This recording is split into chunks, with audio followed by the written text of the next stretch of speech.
आज हम डिस्कस करेंगे वेब पेज डिज़ाइन के हवाले से कि जब वेब पेज हम डिज़ाइन करें तो उसमें कौन-कौन से एस्पेक्ट्स का ख्याल रखना चाहिए।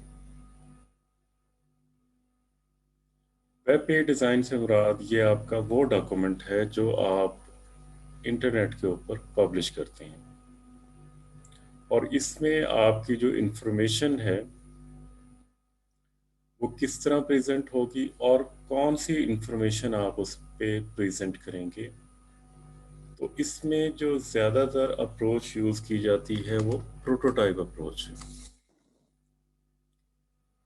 क्योंकि इसमें एवोल्यूशनरी प्रोसेस यूज़ होता है वेबसाइट डेवलपमेंट में। इसमें जो रिक्वायरमेंट हैं यूज़र्स की वो with the passage of time change होती रहती हैं। तो इस वजह से इसमें जो सॉफ्टवेयर इंजीनियरिंग मॉडल है वो प्रोटोटाइप अप्रोच का यूज़ होता है।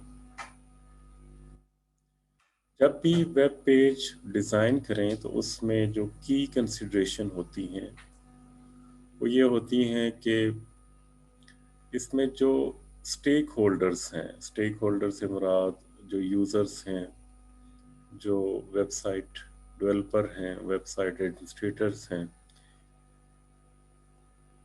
या जो कंपनी या ऑर्गेनाइजेशन जिसके लिए ये वेबसाइट बन रही है, उनकी रिक्वायरमेंट का ख्याल रखा जाए।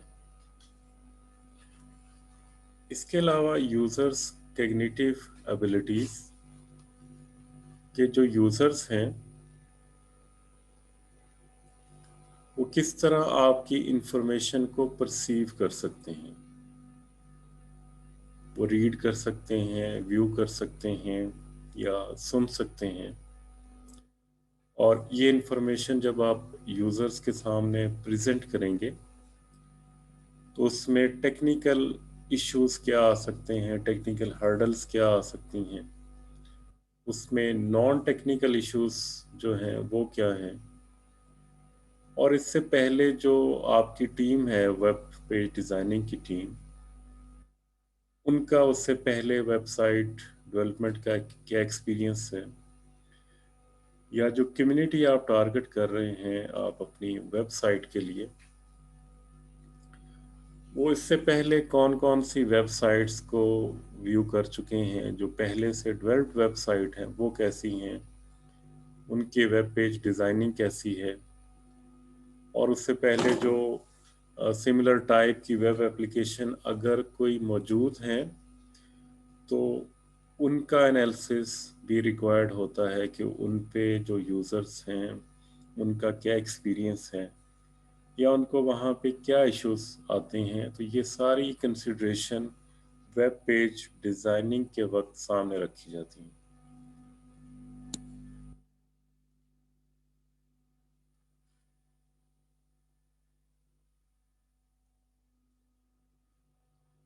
तो वेब पेज डिज़ाइनिंग के वक़्त जो आप डिफ़रेंट एस्पेक्ट्स रखते हैं वेब पेज को डिज़ाइन करने के लिए, ये सारे ग्राफ़िकल व्यू में बताए गए हैं कि इसमें जो टेक्नोलॉजी कंस्ट्रेंट्स क्या हैं, कि जो इन्फॉर्मेशन आप प्रेज़ेंट करना चाह रहे हैं और जिस तरह से आप प्रेज़ेंट करना चाह रहे हैं, उसके लिहाज से जो टेक्नोलॉजी है, जो लैंग्वेज सपोर्ट है, जो उसमें आपने ग्राफ़िक डिज़ाइन करनी है या जो एनिमेशंस रखनी हैं, उसकी क्या सपोर्ट अवेलेबल है। इसमें जितने भी स्टेक होल्डर्स हैं, उनकी रिक्वायरमेंट रखनी है, जो पहले से वेबसाइट्स हैं, उन पे यूज़र्स का क्या एक्सपीरियंस है। जो यूज़र्स हैं और डेवलपर्स हैं, उससे पहले उनका क्या एक्सपीरियंस है।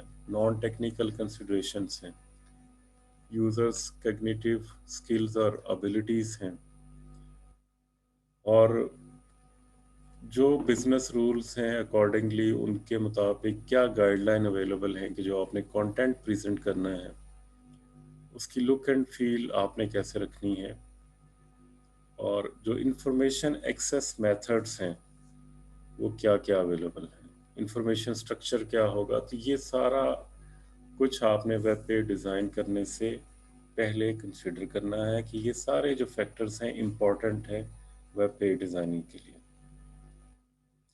नेक्स्ट हम डिस्कस करेंगे once you have developed your website then you need to maintain it and this is continuous process.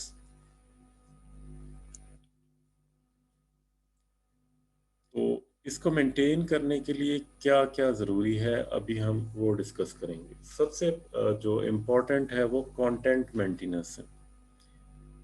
Content ही एक ऐसी चीज़ है जिससे आपका यूज़र जो इंगेज रहता है। अगर वो कोई कम्युनिटी वेबसाइट है या जो यूज़र्स हैं उनके लिए है तो वो तब तक उसके साथ लॉयल रहते हैं उस वेबसाइट के साथ जब तक उस वेबसाइट पे जो कंटेंट है वो रेगुलरली अपडेट होता है और मेंटेन रहता है। तो इसके लिए कंटेंट मेंटेनेंस की पॉलिसीज डिफाइन करनी पड़ती हैं, प्रोसीजर्स डिफाइन करते हैं। और ये जो कंटेंट मेंटेनेंस की पॉलिसीज या प्रोसीजर जो हम इससे पहले हम डिस्कस कर चुके हैं सिस्टम आर्किटेक्चर में वहाँ पे डिफाइन कर देते हैं। तो उसके बाद जब we have defined all the procedures and policies for content maintenance then we need to implement them. Example है इसकी सिस्टम अपडेटिंग।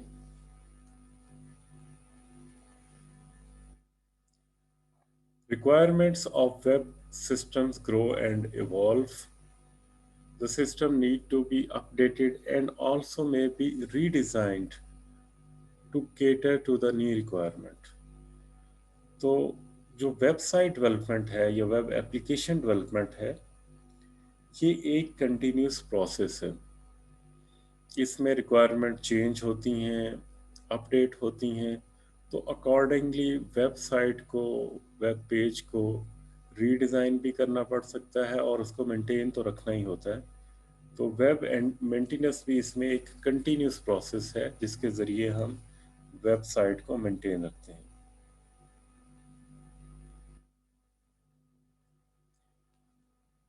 तो एक अच्छी स्ट्रेटजी वेब मेंटेनेंस की ये हो सकती है कि इसको पीरियोडिकली रिव्यू किया जाए। इसमें आप इवन जो करेंसी ऑफ इंफॉर्मेशन कंटेंट है कि आप जो कंटेंट है वो कितना करंट हो और कितनी देर के बाद वो अपडेट हो। कुछ वेबसाइट्स में जो इंफॉर्मेशन है वो ऑन सेकंड्स जो है वो रिफ्रेश होती है। आपकी कोई स्टॉक एक्सचेंज की वेबसाइट है जहाँ पे स्टॉक रेट्स हैं तो वहाँ पे मिनट्स में और इवन सेकंड्स के अंदर वो जो शेयर्स हैं उनकी वैल्यूज चेंज होती हैं। कुछ वेबसाइट्स ऐसी हैं जो आफ्टर 24 आवर्स चेंज होती हैं, न्यूज़पेपर है या इस तरह के डिफरेंट ब्लॉग्स हैं। और कुछ वेबसाइट्स जो हैं वो वीकली अपडेट होती हैं और कुछ मंथली हैं जिस तरह जर्नल्स हैं या इसके अलावा कोई वेब एप्लीकेशंस हो सकती हैं जिसमें डेटा जो है वो मंथली पीरियोडिकली अपडेट होता है या even after some specific hours 8 hours 24 hours 48 hours. तो कोई रेगुलर पैटर्न सेट करना होता है कि इसमें जो इंफॉर्मेशन और कंटेंट है कब चेंज होगा और उसको फॉलो करना होता है। और सेकंड जो इसमें इम्पोर्टेंट चीज़ है वेब मेंटेनेंस में वो सिक्योरिटी है कि आपकी वेबसाइट के ऊपर जो रजिस्टर्ड यूजर्स हैं या आपका जो डेटा है दैट शुड बी सिक्योर। उसके लिए डिफरेंट स्ट्रेटजीज हैं, उनको अप्लाई करके कोई भी सिक्योरिटी ब्रीचेस हैं उनको अवॉइड किया जा सकता है। इसके अलावा जो परफॉर्मेंस है सिस्टम की उसको भी पीरियोडिकली वेरीफाई किया जाता है क्योंकि इसमें नंबर ऑफ यूज़र्स जो वेबसाइट को विज़िट करते हैं ये चेंज हो सकते हैं। इसमें आपके पास मिनिमम नंबर ऑफ यूज़र्स भी आ सकते हैं, यू हैव पीक आवर्स। और ये भी हो सकता है कि ड्यूरिंग अ मंथ आपके पास कुछ डेज में जो सिस्टम पे लोड है वो ज़्यादा है और कुछ डेज में सिस्टम पे जो लोड है वो मिनिमम है। तो इसलिए इस तरह की इश्यूज को रिजॉल्व करने के लिए पीरियोडिकली सिस्टम परफॉर्मेंस को भी मॉनिटर किया जाता है, और उसमें जो यूजेज पैटर्न्स हैं कि जो पीक आवर्स कौन से हैं, एवरेज पीक आवर्स कौन से हैं, और जो मिनिमम लोड है वो कौन से आवर्स में है। और अगर उसमें कोई आपको प्रॉब्लम लगती है कि इसमें जो वेबसाइट पे जो पीक आवर्स हैं उसके लिए जो अवेलेबल बैंडविड्थ है वो कम है, तो आप उसको बढ़ा सकते हैं, या जो डेटा स्टोरेज है वो कम है उसको आप जो है वो बेहतर कर सकते हैं। तो इस तरह पीरियोडिकली जब आप वेबसाइट को विजिट करते हैं, उसकी परफॉर्मेंस चेक करते हैं, उसके सिक्योरिटी रिस्क को देखते हैं, या इंफॉर्मेशन कंटेंट को मेंटेन रखते हैं according to the currency of information, then you have a good web maintenance plan.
Next हम इस सेक्शन में डिस्कस करेंगे वेब प्रोजेक्ट मैनेजमेंट, और कौन से ऐसे स्टेप्स हैं जिनको हम लेकर एक सक्सेसफुल वेबसाइट डेवलप कर सकते हैं, वेब सिस्टम डिज़ाइन में क्या क्या चैलेंजेस हैं, और इसमें हम वेब टेस्टिंग कैसे कर सकते हैं और इसको कैसे एवेलुएट कर सकते हैं।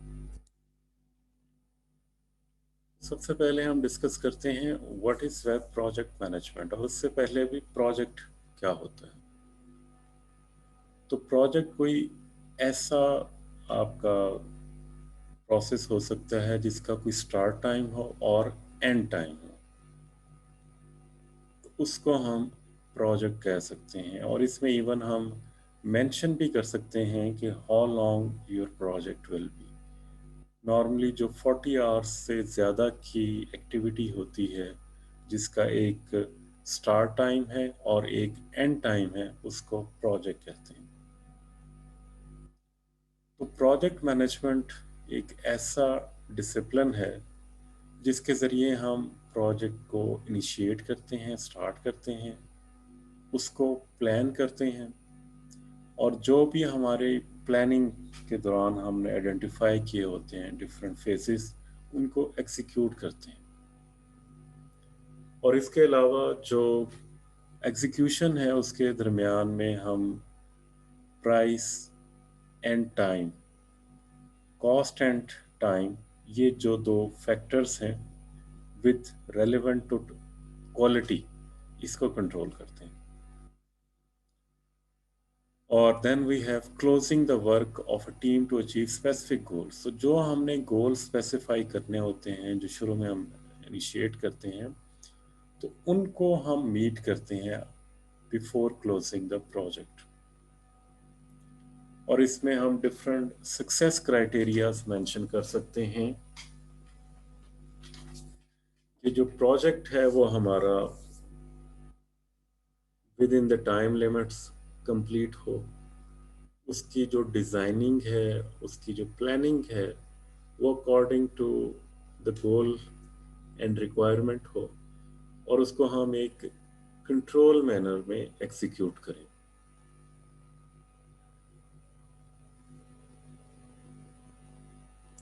तो अच्छा एक जो प्रोजेक्ट है, अगर हम उसको मैनेज करते हैं तो वो प्रोजेक्ट की इवन 30 to 40% कॉस्ट को रिड्यूस कर देता है, सिर्फ अगर हम प्रोजेक्ट को अच्छा मेंटेन कर लें तो ये पॉसिबल है।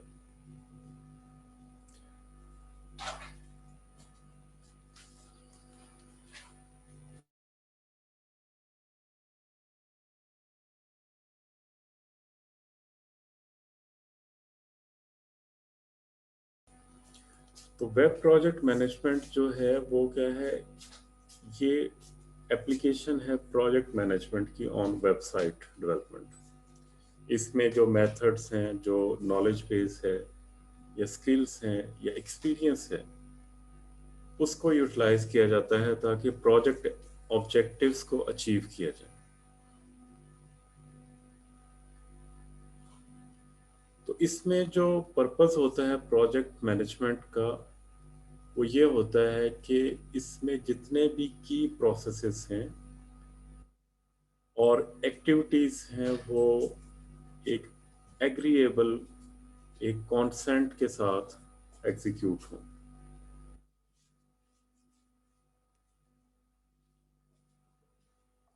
तो एक जो सक्सेसफुल वेब बेस्ड एप्लीकेशन की रिक्वायरमेंट है, उसमें ये भी है कि जितने भी उसमें पार्टिसिपेंट्स हैं, इवन चाहे वो वेब डेवलपर्स हैं, सुपरवाइजर्स हैं, यूजर्स हैं, एडमिन्स हैं, उन सब के साथ एक क्लोज कोऑर्डिनेशन हो, और जो डिफरेंट एफर्ट्स इन्वॉल्व होती हैं वेब डेवलपमेंट के अंदर, उनके साथ भी कोऑर्डिनेशन होनी चाहिए।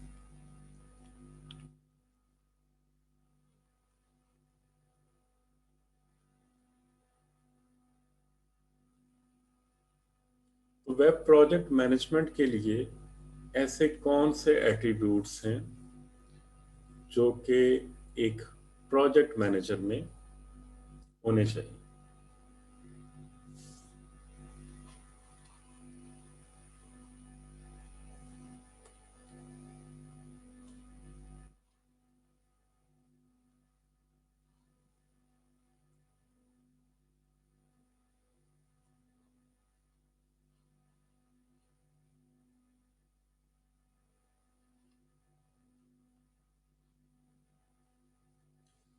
कौन से एट्रीब्यूट्स हैं जो एक प्रोजेक्ट मैनेजर में होने चाहिए? वो सबसे पहले है लीडरशिप स्किल्स,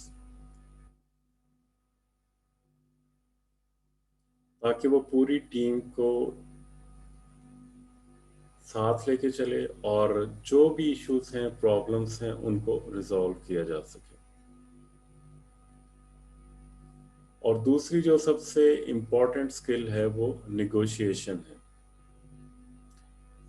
बाज़ औक़ात इसमें कॉन्फ्लिक्ट होते हैं यूज़र्स के दरमियान में, ऑर्गेनाइजेशन के दरमियान में, और इवन डेवलपर्स और ऑर्गेनाइजेशन के दरमियान में।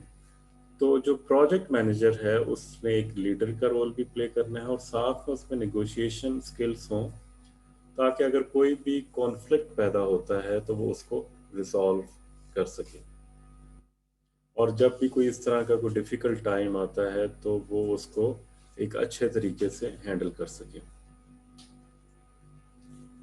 और इसके अलावा जो जो टीम है उसको अकाउंटेबल बनाए, ताकि कोई भी डिलिवरेबल्स हैं, लाइक कोई सॉफ्टवेयर में डेटाबेस डिज़ाइन है, कोई लुक उसका जो थीम डिज़ाइन है, वो जिसकी रिस्पॉन्सिबिलिटी है उसको अकाउंटेबल बनाएं, और वेल टाइमली जो भी टास्क असाइंड है टीम को, वो टीम उन टास्क को पूरा करें।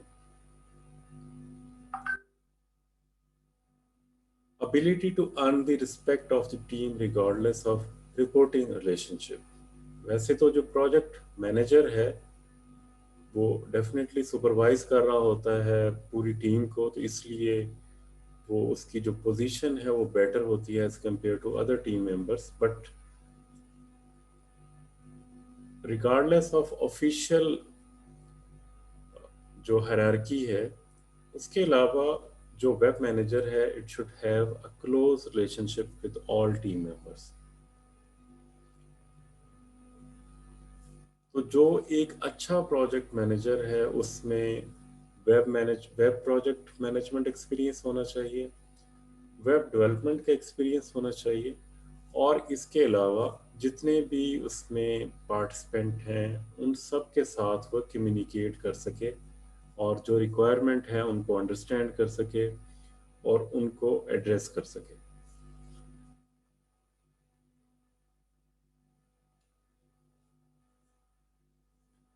तो ये एक विजुअल रिप्रेजेंटेशन है कि जो एक प्रोजेक्ट मैनेजर होता है उसके पास बहुत सी एक्टिविटीज़ होती हैं, like did we get that done yet, ताकि वो जो टास्क असाइन है टीम मेंबर्स को उनको अकाउंटेबल बनाए और उनसे जो डिलीवरेबल्स हैं उनको कलेक्ट करें। और अगर कोई किसी ने अपनी तरफ से कोई डिसीजन ले लिया है तो उसको अकाउंटेबल बनाए, और कोई भी उसमें वेग कम्युनिकेशन होती है तो उसको भी वो मॉनिटर करें,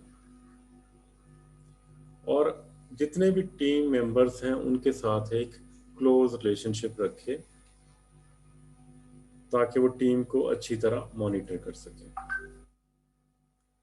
नेक्स्ट हम डिस्कस करेंगे कि क्या क्या स्टेप्स हैं जो एक सक्सेसफुल डेवलपमेंट के लिए रिक्वायर्ड होती हैं।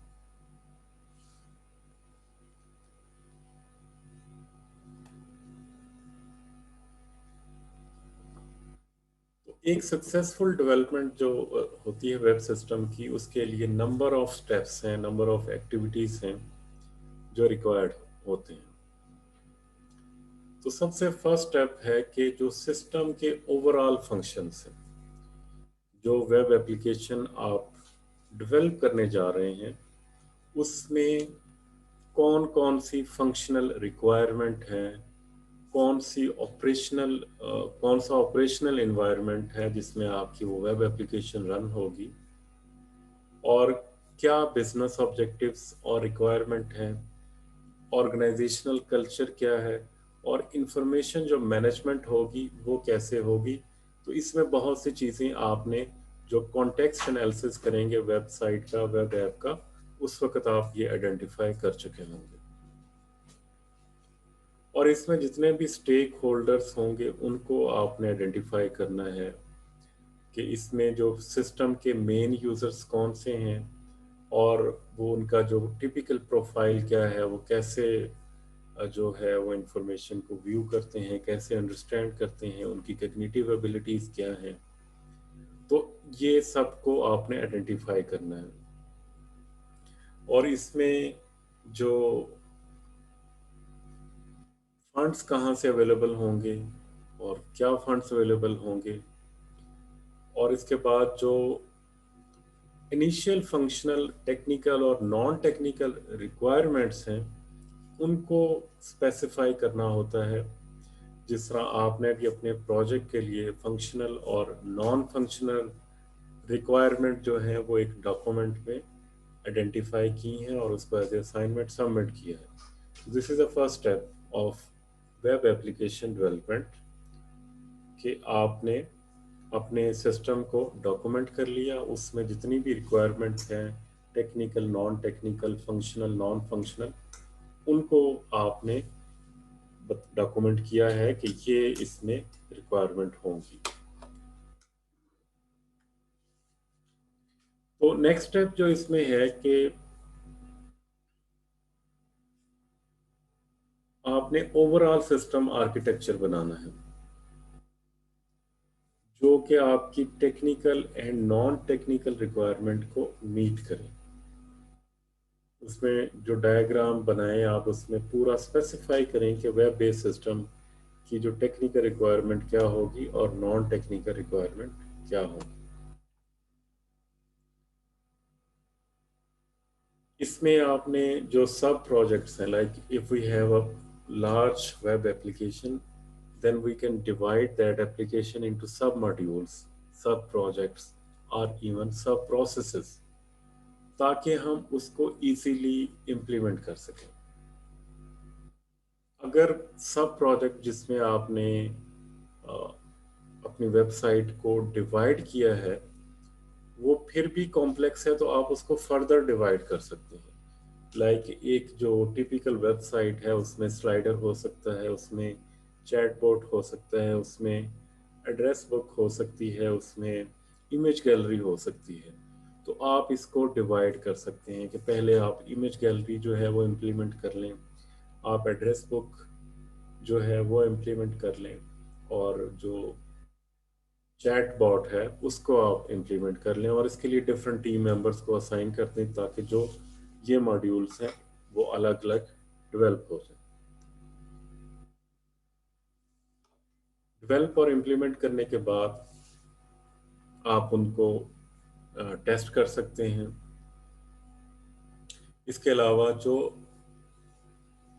वेबसाइट आपकी कैसे इवॉल्व होगी, जो डिफरेंट आपने सब मॉड्यूल सब प्रोसेसेस जो आपने बनाए हैं, how they will be integrated, और किस तरह वो आप उसको इवॉल्व करेंगे, और उसकी मेंटेनेंस कैसे होगी, कि जैसे जैसे सिस्टम इवॉल्व होता जाएगा उसकी कॉम्प्लेक्सिटी बढ़ती जाएगी।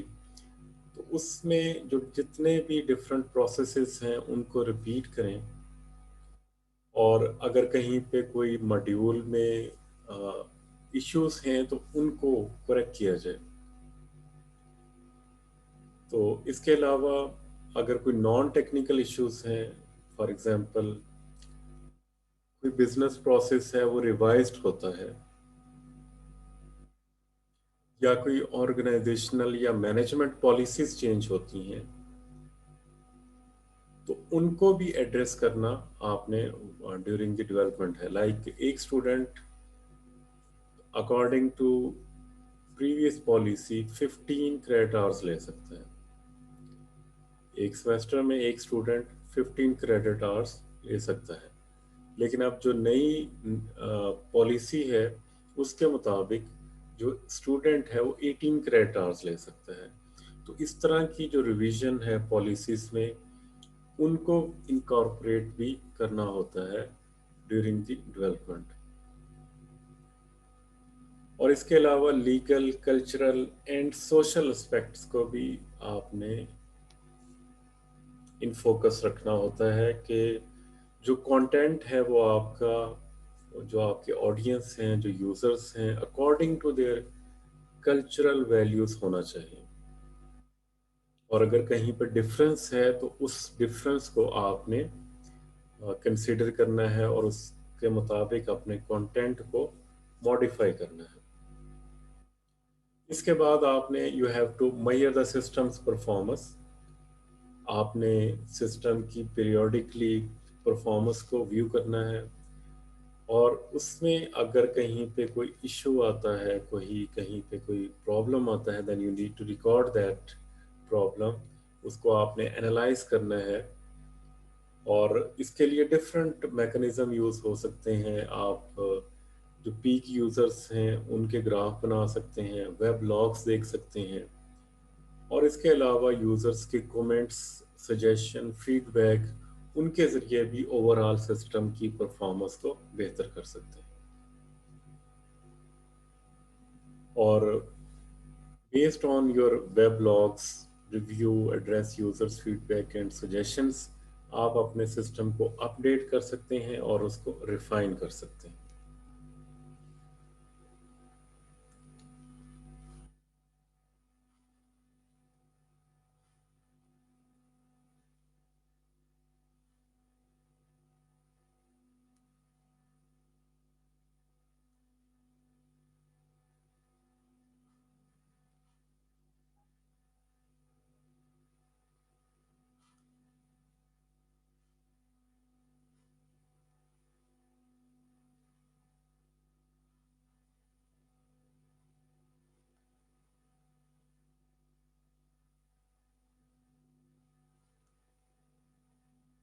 नेक्स्ट है web system design challenges.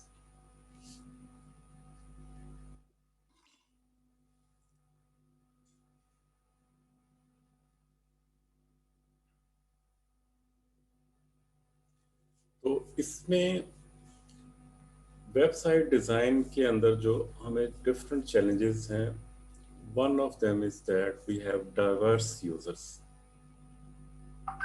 Different cultures के, डिफरेंट जियोग्राफिक रीजन्स के हमारे पास जो हैं वो यूजर्स होते हैं।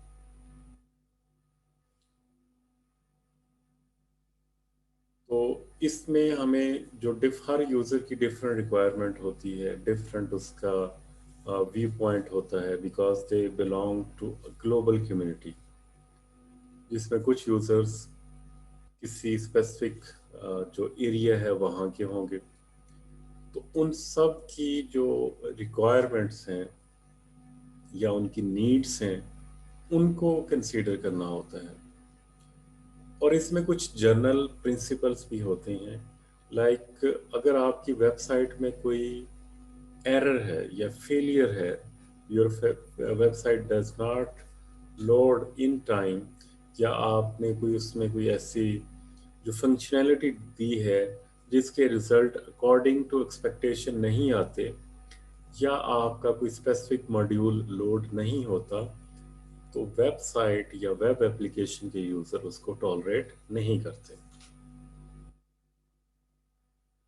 सेकंड जो इसमें जो डिज़ाइन में होता है, that is web system slow down. आपके जो वेबसाइट है, जो वेब एप्लीकेशन की जो परफॉर्मेंस है,